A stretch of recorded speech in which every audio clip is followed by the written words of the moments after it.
بسم اللہ الرحمن الرحیم نحمدہ ونسلم علی رسولہ الکریم اما بعد۔ سیرت النبی صلی اللہ علیہ وسلم کا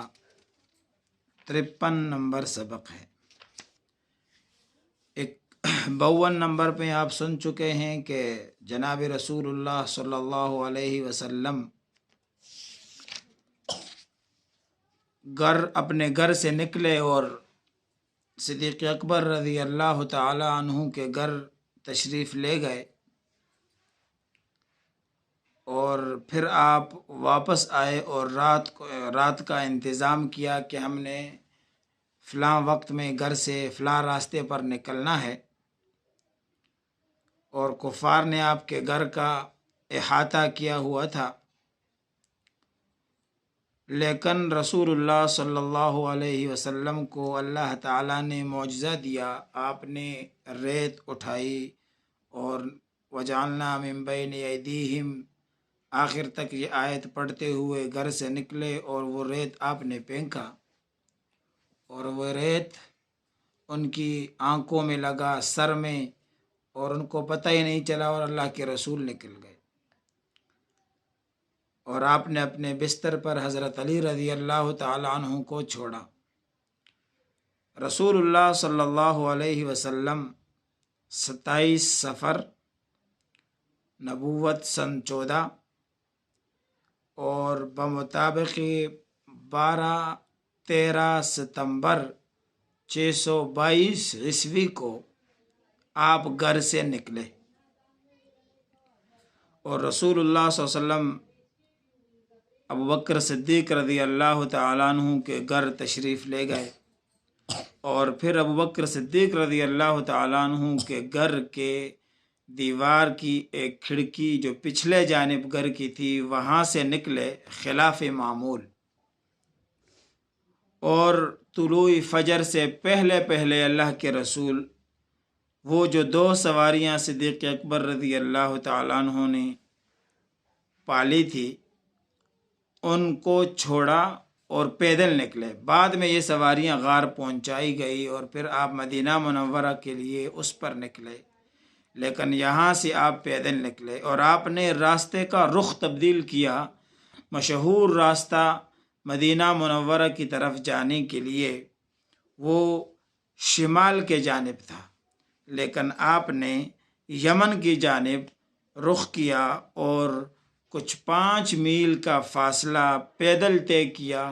اور بالآخر اس غار میں پہنچے جس غار کو غار ثور کے نام سے یاد کیا جاتا ہے۔ یہ غار اللہ رب العزت نے توفیق دی حرمین شریفین کے سفر میں اس غار میں جانا ہوا۔ آج کے اس جدید دور میں بھی اس غار تک پہنچنے کے لیے 1 گھنٹہ نیچے سے اوپر تک جاتے جاتے لگتا ہے، اور آج تو راستہ بنا ہوا ہے، سیڑھیاں بنی ہوئی ہیں، اور ان پر راستے میں پانی بھی مل جاتا ہے، راستے میں کھانے پینے کی چیزیں بھی مل جاتی ہیں، اور کئی لوگ ساتھ آ رہے ہوتے ہیں اور جا رہے ہوتے ہیں، کیونکہ غار کے دامن تک گاڑیاں جاتی ہیں، اور وہاں سے اوپر پھر پیدل راستہ ہے، جبکہ رسول اللہ صلی اللہ علیہ وسلم تو حرم سے ہی پیدل نکلے تھے اور غار کی چوٹی تک پیدل گئے تھے۔ تو رسول اللہ صلی اللہ علیہ وسلم چلتے چلتے پھر آپ چونکہ پاؤں کے نشانات مٹانے کی غرض سے آپ اپنے پنجوں کے بل ایسے جاتے تھے تاکہ پیچھے کافر اگر آئیں تو ان کو نشان قدم کے وجہ سے راستے کا پتہ نہ چل جائے اور وہ ہمارے جگہ تک نہ پہنچ جائیں، اس لیے آپ وہ نشانات مٹانے کی غرض سے ایسے چلتے تھے، اس لیے آپ کے پاؤں مبارک زخمی ہو گئے اور پھر آپ سے چلنا مشکل ہو گیا۔ تو صدیق اکبر رضی اللہ تعالیٰ عنہ آپ نے رسول اللہ صلی اللہ علیہ وسلم کو اپنے کندھوں پر اٹھایا، اور بعض روایات میں ہے کہ صدیق اکبر رضی اللہ تعالیٰ عنہ پھر اپنے پاؤں زمین پر لگانے کے ساتھ ساتھ ہاتھ بھی لگاتے تھے، اور ایسے چاروں شانے نیچے ہو کر آپ جاتے تھے تاکہ رسول اللہ صلی اللہ علیہ وسلم کو سہولت کے ساتھ اوپر لے جائیں، اور اس کے علاوہ اگر دور سے کہیں جو ہے نا کوئی نشانات، کوئی آثار ہیں تو اس کا بھی پتہ نہ چلے اور خفیہ طریقے سے منزل مقصود تک پہنچ جائیں۔ صدیق اکبر رضی اللہ تعالیٰ عنہ نے رسول اللہ صلی اللہ علیہ وسلم کو نہیں، بار نبوت کو اٹھایا ہے،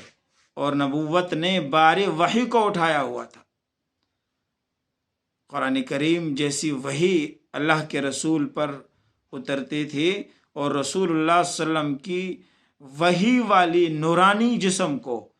صدیق اکبر کندھوں پر اٹھا کر اس غار میں جا رہے تھے،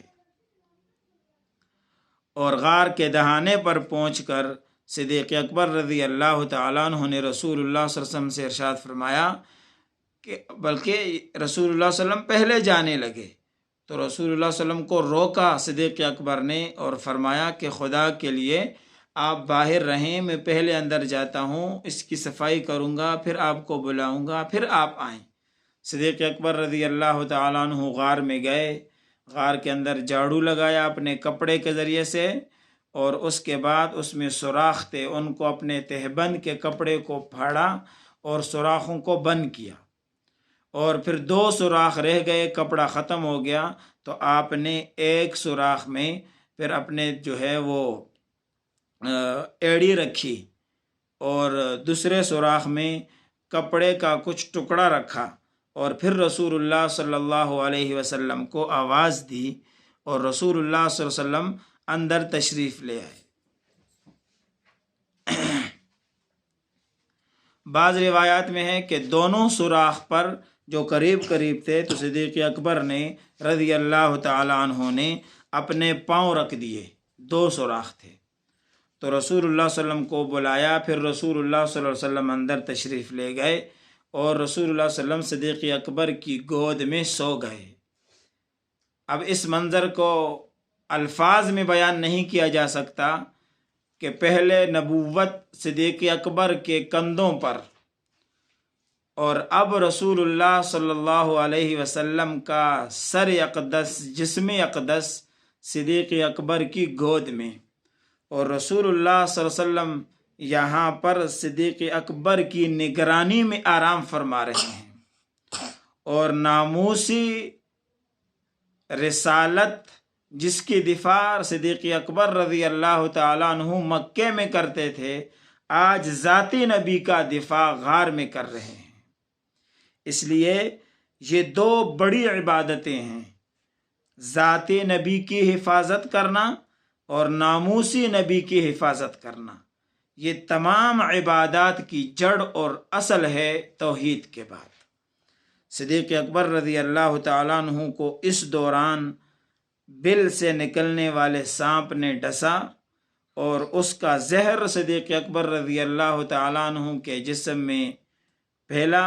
اور جا کر درد محسوس ہونا شروع ہوا، تو بالآخر صدیق اکبر رضی اللہ تعالیٰ عنہ کے آنکھوں سے آنسو نکل پڑے، اور وہ رسول اللہ صلی اللہ علیہ وسلم کے رخ انور پر لگے، گویا کہ آسمان سے شبنم گرا اور گلاب جیسے رخسار اور چہرے پر وہ آنسو پڑے، اور اس کی وجہ سے رسول اللہ صلی اللہ علیہ وسلم جاگ اٹھے اور پوچھا، صدیق کیوں رو رہے ہو؟ تو صدیق اکبر رضی اللہ تعالیٰ عنہ نے واقعہ سنایا، تو رسول اللہ صلی اللہ علیہ وسلم نے پھر اس کو دم کیا، اپنا لعاب لگایا، اور اس کی برکت سے وہ درد جاتا رہا۔ یہاں صدیق اکبر رضی اللہ تعالیٰ عنہ اور رسول اللہ صلی اللہ علیہ وسلم نے 3 راتیں گزاری، جمعہ، ہفتہ اور اتوار، اور اس کے بعد جب یہ غار میں تھے تو صدیق اکبر رضی اللہ تعالیٰ عنہ کے ایک غلام تھے عامر بن فہیرہ، یہ بکریاں چراتے تھے، اور شام کے وقت بکریاں وہاں پہنچاتے اور رسول اللہ صلی اللہ علیہ وسلم کو دودھ پلاتے، صدیق اکبر کو دودھ پلاتے تھے۔ ایسے غلام، یعنی خود پورا گھرانہ رسول اللہ کی حفاظت اور نصرت میں لگا ہوا ہے۔ اور صدیق اکبر رضی اللہ تعالیٰ عنہ کے صاحبزادے تھے حضرت عبداللہ رضی اللہ تعالیٰ عنہ، آپ بھی رات وہاں گزارتے تھے اور رات کے آخری پہر میں واپس مکہ مکرمہ پلٹ جاتے تھے، اور مکہ مکرمہ میں لوگوں میں ایسے مل گل جاتے جیسے کہ آپ نے رات مکہ میں گزاری، اور وہاں دشمنوں کی باتیں سنتے تھے، اور پھر جو وہ طے کرتے تھے وہاں جا کر غار میں رسول اللہ صلی اللہ علیہ وسلم کو اور صدیق اکبر کو بتا دیتے تھے۔ پھر یہاں رسول اللہ صلی اللہ علیہ وسلم کہ یہ جو غلام تھے، یہ صدیق اکبر کے عامر بن فہیرہ، یہ وہی شخص ہیں کہ اس نے پھر بکریاں رسول اللہ صلی اللہ علیہ وسلم جب مدینہ منورہ کے لیے نکلے تو اس راستے پر بکریاں چرانا شروع کر دی، تاکہ ان کے نکلنے کی وجہ سے راستے پر لگے ہوئے نشانات بھی مٹ جائیں اور دشمن کو پتہ نہ چلے۔ تو صدیق اکبر کی معیت میں رسول اللہ صلی اللہ علیہ وسلم یہاں سے نکلے، جبکہ کافر جستجو کرتے رہے۔ آگے کیا ہوا انشاءاللہ آئندہ کے سبق میں۔ وآخر دعوانا ان الحمد للہ رب العالمین۔